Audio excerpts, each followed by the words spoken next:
Hey guys, Dr. Bodle here. Now, as I've said before, nutrition doesn't necessarily fix everything, but nutrition can help with just about everything. And sometimes it's one of the only things that we can control, which makes it that much more important that we're using the right nutritional strategies. Something that comes up a lot in the management of Hashimoto's is AIP.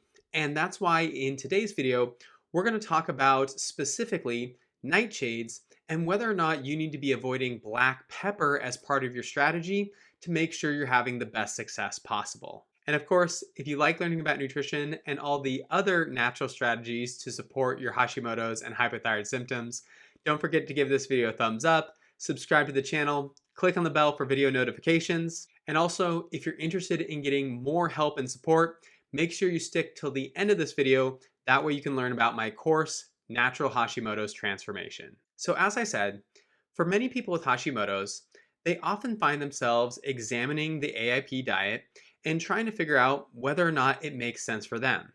And this is either due to the fact that they've failed in other dietary approaches, or it might be due to a little bit of the branding. As we've mentioned in past videos, if you look at the name of AIP, Autoimmune Paleo Diet, then it would make sense for someone with an autoimmune condition like Hashimoto's to use something like AIP. Essentially, we'd be trying to use an autoimmune protocol for an autoimmune condition. For those who aren't familiar, autoimmune paleo or AIP is a more aggressive form of elimination diet where we're not only removing some of those more common food triggers, things like grains, dairy, and soy, but we're also excluding some of the less common triggers. And that can include things like nightshade vegetables, eggs, and nuts and seeds. Now, even though the name implies that this is the diet for all autoimmune conditions, that's not necessarily the case. I often try to remind my patients that diets don't necessarily match to conditions. Instead, we want to match them to the individual. And just because two different people are diagnosed with Hashimoto's doesn't mean they need to be following the same nutrition plan. And just because they aren't following the same nutrition plan doesn't mean that each one of them can't have success with their own individual strategy. However, AIP can be a reasonable approach when it makes sense. And there's a reason for why, when you start searching different nutritional approaches for Hashimoto's, it's something that often comes up. So if you're someone who has already made some initial changes and maybe they helped, but you're still struggling with symptoms, or you're reacting to a large number of foods with varying degrees of severity, then utilizing a more advanced approach like AIP could be a good fit. Yes, it's more aggressive, but sometimes that's what's needed. One of the biggest things that we can do with our nutrition or with anything else when it comes to managing autoimmunity is reducing those triggers. And as I just said, if we're continuing to react to foods, we're continuing to have digestive symptoms, then we want to leverage whatever strategies we have available to us to get that to calm down. If we can't find ways to manage the things that are triggering our immune system, then we'll never provide our body the opportunity to calm down and eventually recover. Now, as I said, the main difference between your more traditional paleo diet and AIP is the removal of nightshades, eggs, and nuts and seeds. And today, I want to pay special attention to the group of foods referred to as nightshades. Nightshades includes things like tomato, white potato, eggplant, peppers, and paprika, and are part of a family of plants referred to as Solanaceae. Now, something that I've noticed, and you may have noticed too, is that oftentimes information will find its way onto the internet or especially onto social media. And once it gets repeated a few times, people start to take that as truth, and then it gets repeated more and more, cementing whatever that fact is into our greater social media psyche. But how does the phrase go? Just because you repeat something enough times doesn't mean it's true? Well, I think that's particularly true in the case we're about to talk about. So you might have noticed that when I said peppers, I didn't give a lot of additional context. And I think that's because when we say peppers, most people think it's fairly explanatory. Now, just for our purposes today, nightshade peppers include things like bell peppers and also all chili peppers like jalapeno, poblano, habanero, and any spices made from them. The reason that all these peppers are related is because they're all part of the same scientific family, the Solanaceae family that we mentioned before. Within this family, these nightshades produce a compound called alkaloids. Traditionally, alkaloids have been harvested and concentrated to make things like drugs or poisons. And one of the theories why these plants make these alkaloids is because it might have been used as a defense mechanism to prevent them from being eaten.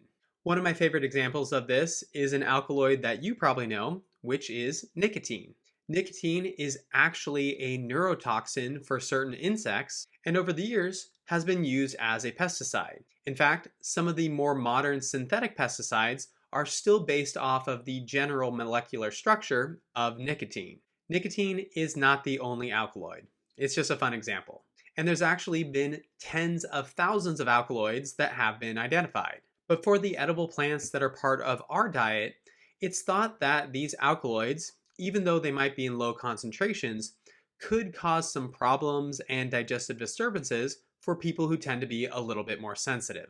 With that said, and this is where I think social media might have goofed up a bit, someone at one time must have looked at that pepper group, didn't identify what sort of family those peppers were in, and assumed something like black pepper also might contain alkaloid compounds and should therefore be avoided. So just like that, they slapped black pepper onto their AIP list, and since that time, people have been avoiding it because they think, well, if you're doing AIP, then you have to avoid peppers, and black pepper is a pepper. But look at that. Just a little bit of research, and we find out that's not necessarily true.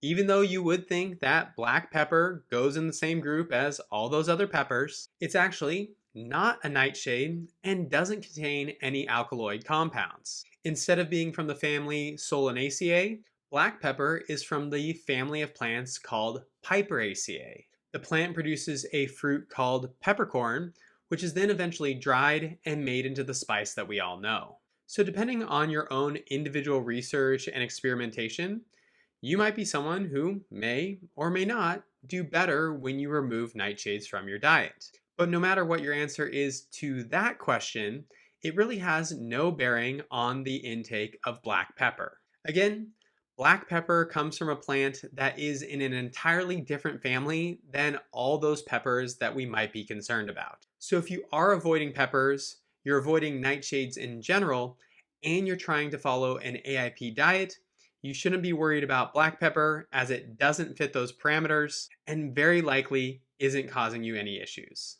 I think this is a really important point to make, and hopefully it's a helpful one, because I've seen a lot of people really struggle as they try to make nutritional changes and also try to avoid something that's as ubiquitous as black pepper. They can be fearful of just about anything that they're eating, and if they accidentally consume black pepper, some people are afraid that it's putting them back to square one and they have to start everything over. But that brings me to my final few points. Number one, whenever we're working to improve our nutrition, no one is going to be perfect, either because they don't choose to be or because accidents happen. And here's the good news.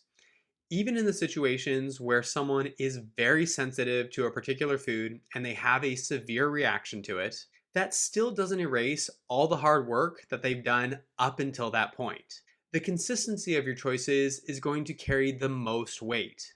And if on the by and large, you're choosing things that are good for your health, then when things do go wrong or you slip up, although sometimes those flare-ups can feel like we're back at square one, as long as we get back on track, it's not going to derail your progress. And in fact, the building that you've done up until that point will allow you to get back on track much easier and help your symptoms to calm down more quickly. And the second thing is something that I love to bring up, which is no diet is magical and no diet is going to be 100% perfect for you.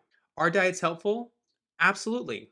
They give us structure and they give us a starting point. But from there, we're going to have to evolve, change, tweak, and figure out what treats our body the best. People ask me all the time, Dr. Brad, is this particular food okay for Hashimoto's? Is it a good food for Hashimoto's? Or is this food a bad food for Hashimoto's? And the answer is what I talked about at the beginning of the video, which is it may or may not be good for Hashimoto's, but that doesn't really matter. What matters is whether it's good or not for you. And while one person might do just fine with eggs, for another, eggs can cause weight gain, bloating, and joint pain. So there is no one universal list that we can all refer to, as nice as that would be. And the reason why I wanted to bring this up, especially with today's topic, is because even if people did their research right and it turns out that black pepper was part of that bad pepper family, it doesn't mean that black pepper itself is necessarily bad. Just because it's on the list doesn't mean it's bad. So even if it was included in that group, we would still want to test those different foods out and see which ones worked and which ones didn't. Just because it's on the list doesn't mean we have to avoid it for forever. And I think this is really important because when it comes to sustainability and longevity with these diets, everyone's going to be at a different place in terms of how expansive or restrictive they need to be. But whenever possible, we want to have as much flexibility as we can. So as you heal, as you recover, as you provide your body with support, doing some experimentation with different foods can be a great thing. Just because there was a food that you're avoiding at one time doesn't mean that you're going to necessarily need to avoid that food for forever. Some of them, yes, that could be the case. But testing our boundaries as our symptoms improve is a healthy thing to do. So again, diets can be good. Things like AIP can provide us structure. It's been very successful for a lot of people. But don't take everything that you see on the internet at face value. And remember that even in the best case scenario, those types of dietary lists are just a best guess. Use it as a tool, don't use it as gospel, and find things that fit and serve you the most. But of course, let me know what you think. Is black pepper something that you've avoided in the past because it's been included in some of these AIP lists? And do you find it helpful to think about nutrition as being more of an individualized approach rather than something that we can blanketly apply to a diagnosis? I'd love to hear what you think about this stuff, so leave me a comment down below.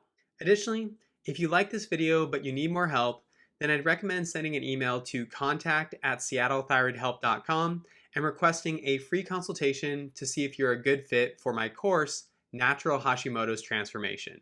In the course, my goal is to help women with Hashimoto's who are exhausted, not getting help from their doctor, and overwhelmed by trying to do things themselves, start making nutrition, lifestyle, and supplement choices with confidence. That way they can understand their condition, take back their health, start feeling energetic and vibrant, and begin to live their lives again. The course is spread out over 8 modules that are taught by myself, and we make sure to cut through all the clutter and excess and give you the things that are most important to understanding Hashimoto's, and also allows you to develop an action plan. That way you can actually start feeling better. In addition to the modules, there's also weekly live question and answer sessions for your support and an amazing collaborative Facebook group. So if you've been looking for answers that are specific to Hashimoto's, you want to know what you should be eating, how you should be exercising, what sort of supplements you should take, and how things like our gut, adrenals, and hormones all play a role, then this course is definitely made for you, and it could potentially transform your life. Keep in mind that I don't work with everyone and space is limited, so make sure to reach out if you're interested. If you want to keep learning on your own, there are resources for that as well.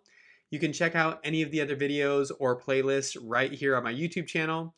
You can follow me on Instagram or Facebook for daily tips, strategies, and information, or you can grab either one of my free downloads, which are linked in the description box below. But that's all we have time for this week. I love and care about you guys. Thank you so much for the support. Thank you for watching. If you did like the video, give it a thumbs up, and don't forget to subscribe. But my name is Dr. Bodle. I hope you have an excellent rest of your week, and I will see you in the next one.